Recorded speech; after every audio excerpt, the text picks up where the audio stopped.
This is one of the biggest upgrades to OnePlus flagship phone in years, with the OnePlus 12 propelling the phone maker into a more serious contender against the likes of Apple and Samsung. The OnePlus 12 features a larger display, triple cameras with an upgraded 3x periscope camera, a Snapdragon 8 Gen 3 chip, and speedy 80-watt wire charging. It even manages to throw in wireless charging and an IR blaster while basically costing the same as before.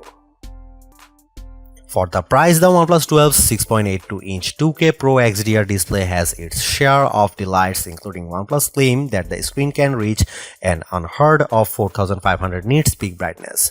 From what I can gather during my time using the phone, the Pro XDR on the OnePlus 12 dishes up strong brightness in direct sunlight, allowing me to see everything with crystal clarity results.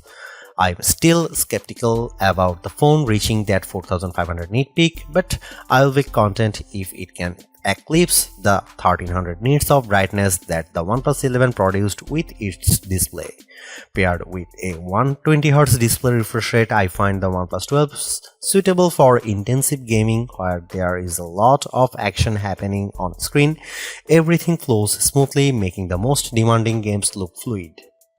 One interesting tidbit about the display is Aqua Touch, which is new technology that ensures accuracy if the phone's screen is wet. If you are like me and sometimes bring your phone into the shower to scroll through your feeds or play a few tunes, then you can appreciate Aqua Touch's increased sensitivity. OnePlus phones have always come up short in the camera department against their rivals, but the new triple camera arrangement of the OnePlus 12 intends to prove that this phone can finally break the stigma. The 4th gen Hasselblad camera for mobile system of the OnePlus 12 consists of a main 50MP camera, 48MP ultrawide, and a 64MP periscope camera with 3x optical zoom.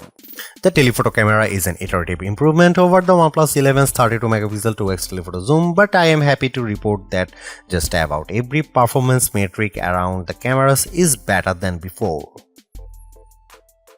Starting with the 50MP main camera, it produces excellent results accompanied by sharp details, realistic colors, and good dynamic range. However, I don't see a tremendous difference against the OnePlus 11's main camera when the lighting conditions are good.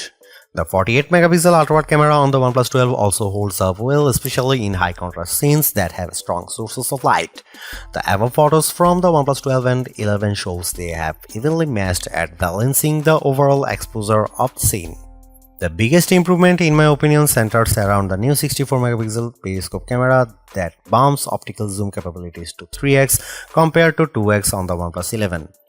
And the help of OnePlus 12's high-resolution sensor, images can be enlarged with a 6x in sensor zoom and without any degradation to the details. There is no comparison because the 3x zoom photos I captured with the OnePlus 12 are sharper, more detailed than the 2x zoom camera of the OnePlus 11. When I crop into the photos, I can still make out of the higher fidelity look of the 12's photos.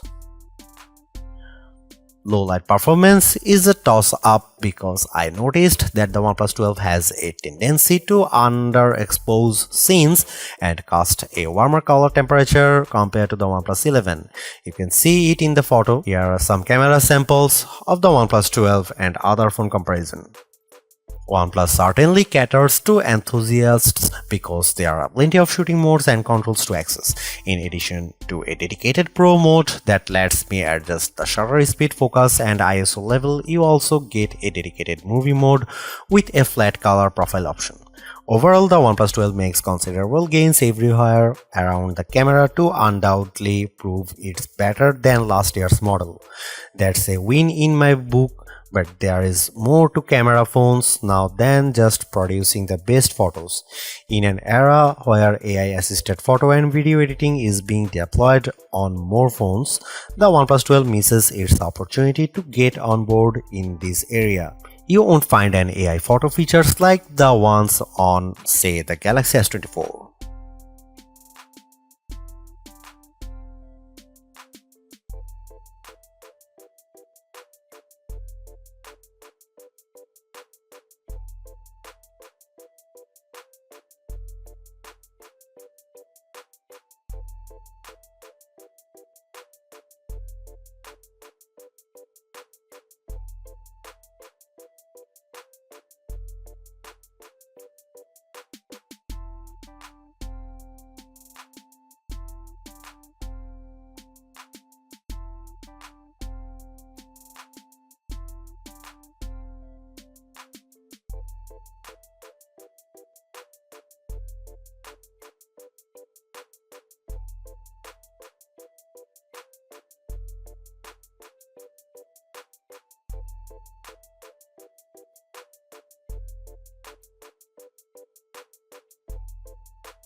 Even though it's not the first phone to offer Qualcomm's latest top-of-the-line mobile chipset, the OnePlus 12 still flexes some muscle thanks to the Snapdragon 8 Gen 3.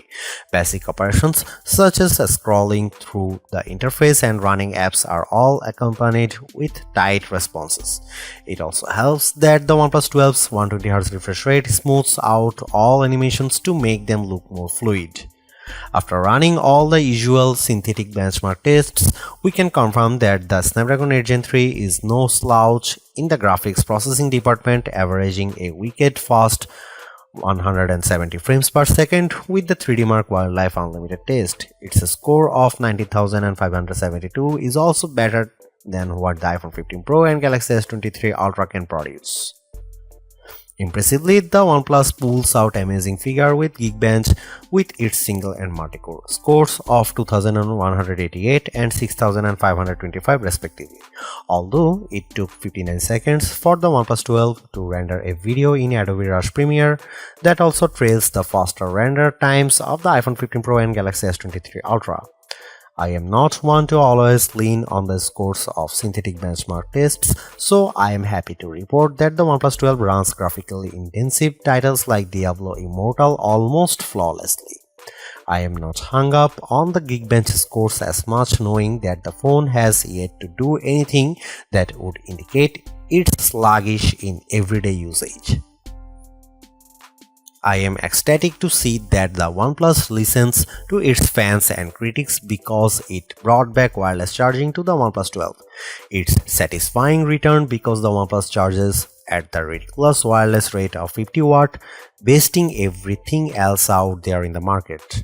Battery life has been a specialty of the series for a long time now, and the OnePlus 12 is no exception.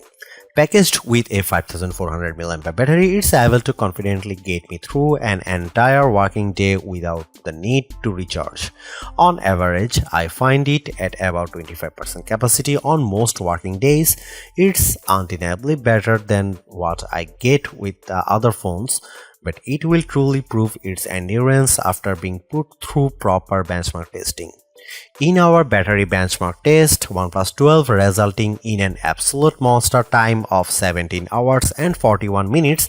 By comparison, it crushes the OnePlus 11's mark of 13 hours and 10 minutes, proving in the process that it's the best phone battery life in a flagship model to date. Much of this is attributed to the Snapdragon 8 Gen 3's improved power efficiency, also indicated by our Galaxy S24 Ultra battery tests. Meanwhile, the OnePlus 12 also makes an improvement with its recharge times. I love how topping up can get you a higher charge, evident in how it gets a 60% capacity in 15 minutes, and unlike its predecessor which topped at 97% after 30 minutes, the OnePlus 12 gets 100% in the same amount of time. These are all mind-boggling results and proves OnePlus mastery in this particular area. And now that wireless charging is back, it simply gives me OnePlus 12 a more complete package than ever before. Another area where OnePlus could have gained ground pertains to its OxygenOS interface, especially since it doesn't offer anything worthwhile. OnePlus still delivers a clean, modern-looking interface with its own set of special features like the smart sidebar that lets me choose apps for quick access to them. But what OxygenOS lacks are AI features that make the Pixel 8 and Galaxy S24 more compelling. Clearly, AI features require resources to develop and perfect, which is why OnePlus is tapping Google to introduce some AI features to the OnePlus 12. One item in particular coming to the OnePlus 12 is Magic Compose, a feature developed by Google, which will leverage generative AI to provide users with personalized messages. It's similar to the Galaxy AI's chat assist feature with the other Galaxy S24, which will take what you write and give other options to sound professional, casual, or for social media. Adding to that, OnePlus plans to introduce a feature called Emojify that will use generative AI to create emojis by analyzing a user's profile picture or snapshots of their pets. I don't know how useful or practical this feature may be the average person, so I'll find out when OnePlus releases them by the end of Q1 2024. Outside of this, Oxygen 14 looks and functions very much like its last iteration on the OnePlus 11. I'm actually surprised by that because OnePlus introduced several handy features with the open foldable phone, like its unique multitasking with open canvas, so I was expecting the same level of attention to enhance the experience more with the OnePlus 12. If there is one thing I can't get out of my mind about the OnePlus 12, it's how this flagship phone feels more competitive than ever before. With the reintroduction of wireless charging plus extending its telephoto range even more, it's hard to deny its value over all other flagship phones. I am very picky about what I spend my money on. When I do, I want to ensure there is a tremendous value in what I am getting, and the OnePlus 12 proves it's the affordable flagship to beat it again. While I am bummed that it's lagged in the AI front, its considerably lower price point paired with everything I mentioned above allows anything on a tight budget to experience a top-notch flagship at the not-so-typical overpriced cost. Thanks for watching. See you in the next one.